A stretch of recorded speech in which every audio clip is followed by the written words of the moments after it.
الحمدللہ رب العالمین الصلاۃ والسلام علی سید الانبیاء والمرسلین اما بعد قال اللہ تبارک و تعالی فی القرآن المجید والقرآن الحمید اعوذ باللہ من الشیطان الرجیم بسم اللہ الرحمن الرحیم لا اقسم بهذا البلد وانت حل بهذا البلد صدق اللہ العظیم ان اللہ و ملائکتہ یصلون علی النبی یا ایھا الذین آمنوا صلوا علیہ وسلموا تسلیما درود پاک آواز بلند الصلاۃ والسلام علیک یا سیدی یا رسول اللہ وعلی آلک و اصحابک یا حبیب اللہ الصلاۃ والسلام علیک یا نبی اللہ وعلی آلک و اصحابک یا رحمۃ للعالمین بلغ العلا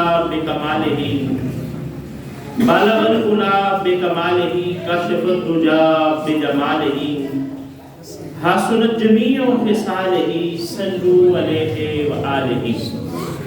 اللہ رب العزت کی حمد و ثنا اور آقا علیہ الصلوۃ والسلام کی بارگاہ میں گلہۂ عقیدت پیش کرنے کے بعد نہایت ہی معزز و محترم سامعین حضرات، آج کی یہ پروقار تقریب بھائی رانا محمد عارف صاحب انہوں نے اس کا اہتمام کیا۔ اللہ رب العزت کی بارگاہ میں دعا کرتے ہیں کہ خالق کائنات ان کے اس محفل کو سجانا، آپ کا سننا، ہمارا پڑھنا اپنی بارگاہ میں قبول کرے۔ موضوع چونکہ آج فتح مکہ کے حوالے سے ہے تو 2 آیات جو ہے قرآن پاک سے تلاوت کرنے کا شرف حاصل ہوا، مختصر سے وقت میں اس کو کچھ بیان کروں گا۔ اللہ رب العزت نے ارشاد فرمایا لا اقسم بهذا البلد، نہیں بلکہ میں اس شہر کی قسم اٹھاتا ہوں۔ خالق کائنات نے شہر مکہ کی قسم اٹھائی۔ اب 2-3 تفاصیل میں بیان کروں گا۔ اللہ نے شہر مکہ کی قسم اٹھائی، یا اللہ اس شہر کی قسم کو کیوں بیان کیا گیا کہ اس شہر میں تیرا گھر ہے، خانہ کعبہ ہے، اس لیے قسم اٹھائی؟ اس شہر کے اندر آب زمزم ہے، کیا اس لیے قسم اٹھائی؟ اس شہر میں صفا و مروہ ہے، کیا اس لیے قسم اٹھائی؟ یا اللہ اس شہر میں تیری نشانیاں ہیں، کیا اس لیے قسم اٹھائی؟ اور رب کائنات نے فرمایا نہیں، وَأَنْتَ حِلٌّ بِهَذَا الْبَلَدِ، اے میرے محبوب میں قسم اس لیے اٹھا رہا ہوں کیونکہ اس شہر نے آپ کی خدمت کو بوسا دیا۔ آپ اس شہر میں رہتے ہیں، اس لیے اس شہر کی قسم اٹھا رہا ہوں۔ دوسرا اہل محبت کہتے ہیں کہ اللہ رب العزت نے شہر کا نام نہیں لیا، بالعموم تو اس سے مراد مکہ مکرمہ ہے کہ اللہ رب العزت مکہ مکرمہ کی قسم اٹھا رہا ہے، لیکن علماء یہ بھی کہتے ہیں کہ اللہ نے قسم نہ مکہ کی اٹھائی ہے نہ مدینہ کی اٹھائی ہے۔ رب کائنات نے فرمایا وَأَنْتَ حِلٌّ بِهَذَا الْبَلَدِ، اے میرے محبوب آپ جس بھی شہر میں ہو ہم اس شہر کی قسم اٹھاتے ہیں۔ آپ مکہ میں ہو تو مکہ کی قسم اٹھاتے ہیں، آپ مدینہ میں ہو تو مدینہ کی قسم اٹھاتے ہیں۔ دوسرا اس آیت کا جو معنی ہے وَأَنْتَ حِلٌّ بِهَذَا الْبَلَدِ، اس کے حوالے سے مفسرین اکرام نے یہ لکھا ہے مکہ مکرمہ امن والا گھر ہے۔ مکہ مکرمہ کے اندر آپ جھگڑا نہیں کر سکتے، مکہ مکرمہ کے اندر آپ کسی کو تکلیف نہیں پہنچا سکتے، یہاں تک کہ احرام کی حالت میں آپ ایک مکھی کو بھی نہیں مار سکتے۔ اور یہ حرمت جو ہے یہ اسلام کے بعد نہیں، اسلام سے پہلے بھی تھی۔ مشرکین مکہ کے بارے میں ملتا ہے کہ اپنے سگے باپ کے قاتل کو بھی اگر حرم کعبہ میں دیکھ لیتے تو اسے وہاں چھوڑ دیتے۔ اللہ رب العزت کے گھر کی حیبت اور احترام اس قدر تھا جس کو بڑا وہ جانی دشمن سمجھتے تھے، اس بندے کو بھی حرم کعبہ میں کچھ نہ کہا جاتا۔ اور ایک وقت آیا یہ جو فتح مکہ ہے اس کی بنیاد سورہ حدیبیہ نے دی.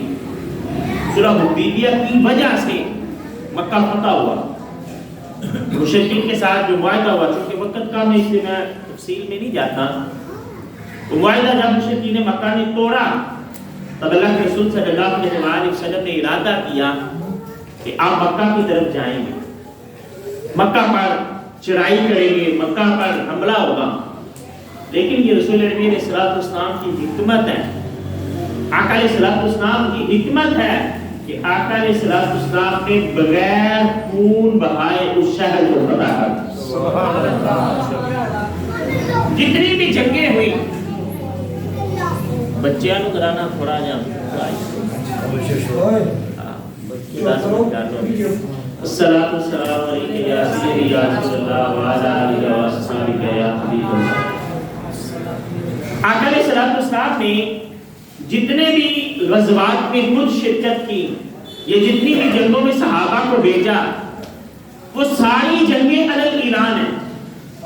ارادہ ظاہر کیا، صحابہ کو بتایا اے میرے صحابہ اس سمت میں جانا ہے، فلاں علاقے والوں کی طرف جانا ہے، فلاں میدان میں جو ہے وہ جنگ ہوگی، علی اعلان ہوئی باتیں.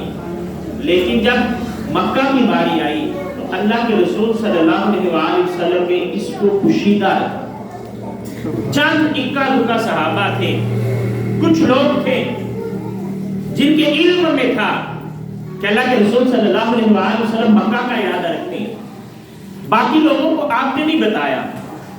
یہ آقا علیہ السلام کی حکمت تھی کہ باقی لوگوں کو بتایا نہ گیا تاکہ بات جو ہے وہ باہر نہ نکلے، تاکہ مشرکین مکہ تیاری نہ کر سکیں، تاکہ اس گھر کے اندر خون نہ بہایا. یہ حکمت تھی. بلکہ ایک بڑا دلچسپ واقعہ ملتا ہے. حضرت حاتب بن ابی بلتہ رضی اللہ تعالی عنہ بدری صحابی ہیں. انہوں نے ایک خط لکھا مکہ والوں کی طرف. انہیں بتایا کہ رسول نبی علیہ السلام مکہ پر چڑھائی کرنے کے لیے آ رہے ہیں. اللہ رب العزت نے اپنے محبوب کو اطلاع دی کہ میرے محبوب مکہ والوں کی طرف خط لکھا گیا ہے کہ مسلمان تیاری کے ساتھ آ رہے ہیں، اور خط فلاں عورت کے پاس ہے. وہ عورت نے اس خط کو اپنی بالوں کی چوٹی میں چھپا رکھا ہے. اللہ کے رسول صلی اللہ علیہ وسلم نے اپنے 2 صحابہ کو بھیجا جن میں حضرت علی مرتضیٰ رضی اللہ تعالی عنہ بھی شامل ہیں. جس مقام پر آقا علیہ السلام نے بتایا تھا اس عورت کو وہاں ہی پایا. اس عورت کو گرفتار کر لیا گیا. اسے کہا بتاؤ تمہارے پاس خط ہے؟ وہ کہنے لگی میرے پاس کوئی خط نہیں ہے. حضرت علی مرتضیٰ رضی اللہ تعالی عنہ نے کہا ہمارے حبیب نبی علیہ السلام نے فرمایا کہ خط تمہارے پاس ہے، اس لیے جو بھی ہو ہم خط لے کے رہیں گے. اب عورت نے جب دیکھا کہ یہ لوگ جو ہیں یہ بالیقین کہہ رہے ہیں، انہیں خبر ہے کہ خط میرے پاس موجود ہے، اب کوئی چارہ نہیں ہے، اس نے وہ خط نکال کر دیا. آقا علیہ السلام کی بارگاہ میں وہ خط پیش کیا گیا.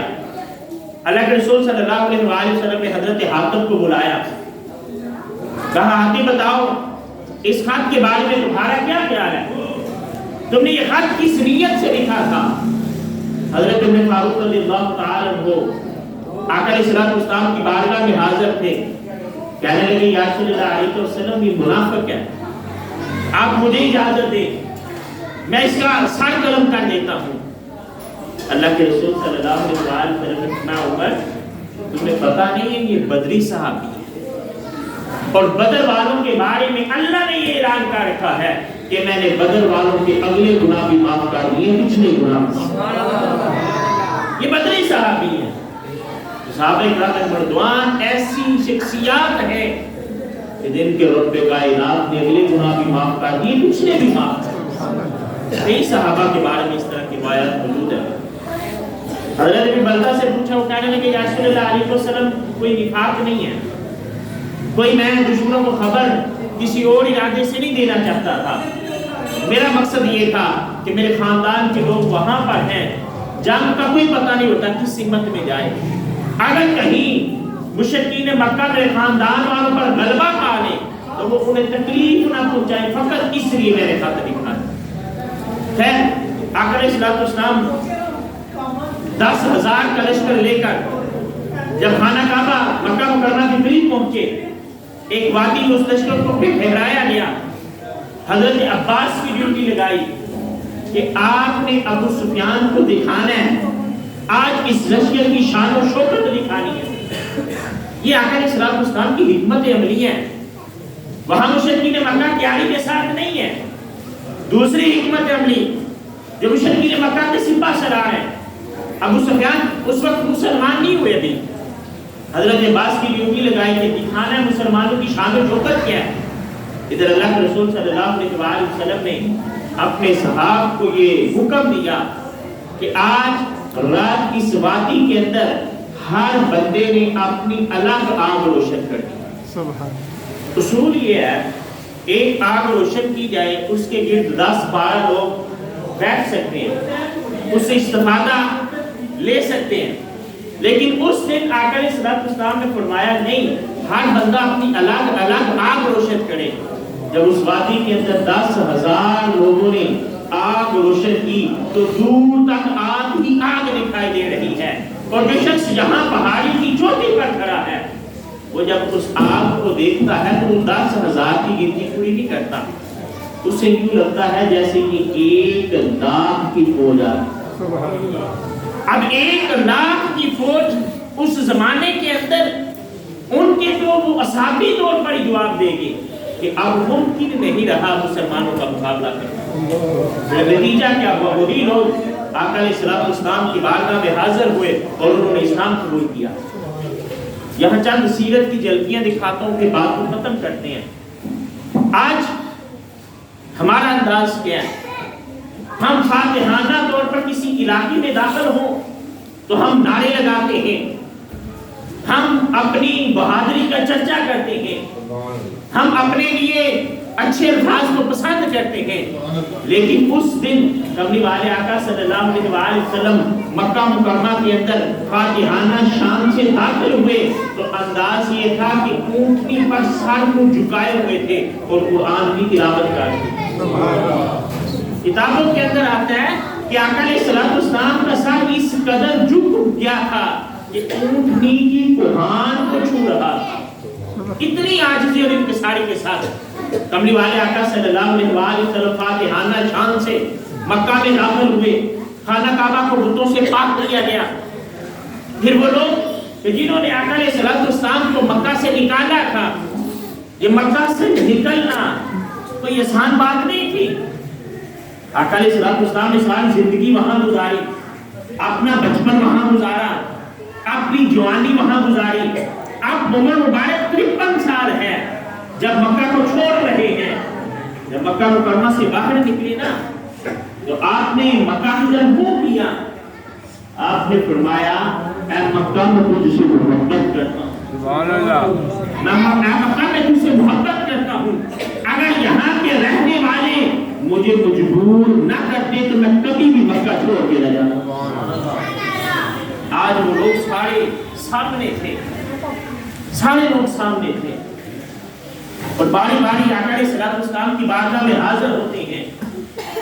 ہندا ابو سفیان کی بیوی آقا علیہ الصلوۃ والسلام کی بارگاہ میں حاضر ہوتی ہے اور آ کر کلمہ پڑھ کر مسلمان ہو جاتی ہے۔ آقا علیہ الصلوۃ والسلام نے ان کے کلمے کو قبول فرمایا، اور وہ ہندا کی جنہوں نے حضرت امیر حمزہ رضی اللہ تعالیٰ عنہ کی کلیجے کو چبایا تھا فزیکلی، ایسا نہیں کہ بس کہنے کی آتا۔ حضرت امیر حمزہ جب شہید ہو گئے، آپ کے کلیجے کو چیر کر اس نے باہر نکالا اور دانتوں سے چبایا تھا۔ آج کملی والے آقا صلی اللہ علیہ وسلم نے بھی معاف کر دیا۔ حضرت وحشی رضی اللہ عنہ کہ جنہوں نے حضرت امیر حمزہ رضی اللہ عنہ کو شہید کیا، آقا علیہ الصلوۃ والسلام کی بارگاہ میں حاضر ہوئے، آقا عرض کرتے ہیں یا رسول اللہ علیہ وسلم وحشی آ گیا، کیا حکم ہے وحشی کے بارے میں؟ آپ نے فرمایا وحشی کلمہ پڑھو۔ کہ یا رسول اللہ علیہ وسلم کلمہ پڑھوں گا تو ملے گا کیا؟ آپ نے فرمایا وحشی کلمہ پڑھو جنت ملے گی۔ حضرت واشی کہتے ہیں یا رسول اللہ علیہ وسلم قرآن تو کہتا ہے جس نے شرک کیا اس کی معافی نہیں ہے، میں تو شرک کرتا رہا۔ آقا علیہ السلام نے فرمایا واشی کلمہ پڑھ لو، اللہ تمہارے پچھلے سارے گناہوں کو معاف کرے۔ پھر عرض کرتے ہیں کہتے ہیں یا رسول اللہ علیہ وسلم یہ تو پچھلے گناہوں کی بات ہے نا، اگر اللہ نے مجھے پکڑنا ہوا تو آئندہ زندگی میں کوئی گناہ کر دوں گا، اللہ اس میں پکڑ لے گا۔ کبھی والے آقا صلی اللہ علیہ وسلم کے چہرے پر مسکراہٹ آ گئی، آپ نے فرمایا واشی تمہیں اجازت ہے، اللہ نے تمہارے اگلے گناہ بھی معاف کر دیے، پچھلے گناہ بھی معاف کر دیے، جنت کی ضمانت دی۔ ٹائم میرے سامنے ہے، صلاۃ السلام علیہ جنت کی بشارت دی، لیکن ساتھ آقا علیہ السلام نے فرمایا واشی میرے سامنے نہ آیا کرو، جب تم میرے سامنے آتے ہو تمہیں دیکھتا ہوں تو مجھے چچا کی یاد آ جاتی، چچا سے اتنا پیار کرتے ہیں، اتنی محبت کرتے ہیں کہ حضرت واشی کو کہتے ہیں میرے سامنے نہ آیا کرو، لیکن لوگوں کے لیے اتنے رحیم ہیں، اتنی رحمت والے ہیں کہ سگے چچا کے قاتل کو بھی معاف کر۔ صرف یہی نہیں، سیدہ رقیہ جو رسول اللہ صلی اللہ علیہ وسلم کی صاحبزادی ہیں، جب وہ ہجرت کر کے آ رہی ہیں کافر نے ان کے گھوڑے کو مارا، گھوڑے پہ سوار ہیں اور حمل سے ہیں، آقا علیہ السلام کی بیٹی، گھوڑے کو جب ضرب لگائی نا گھوڑا بھاگ گیا، وہ نیچے گری، بچہ ضائع ہو گیا، خود بیمار ہو گئی، اس بیماری کی حالت میں ہی ان کا وصال ہو گیا۔ اب مکہ جب فتح ہوتا ہے تو حضرت رقیہ کا جو قاتل ہے چہرے کو ڈھانپ کر آقا علیہ السلام کی بارگاہ میں حاضر ہو جاتا ہے، آگے کہتے ہیں اے اللہ کے نبی ایک بندہ جس کا بڑا جرم ہو اس کے بارے میں کیا خیال ہے؟ آپ نے فرمایا کلمہ پڑھو مسلمان ہو۔ کہتے ہیں یا رسول اللہ علیہ وسلم جس کا گناہ بہت بڑا ہو اس کے بارے میں کیا خیال ہے آپ کا؟ تو آقا علیہ السلام نے اسے مخاطب کیا اور آپ نے فرمایا لوگ اپنی بیٹیوں کو روزہ نہیں رکھتے، کلمہ پڑھو تمہارے میں بھی معافی ہے، وما علینا الا البلاغ المبین۔ الحمدللہ رب العالمین۔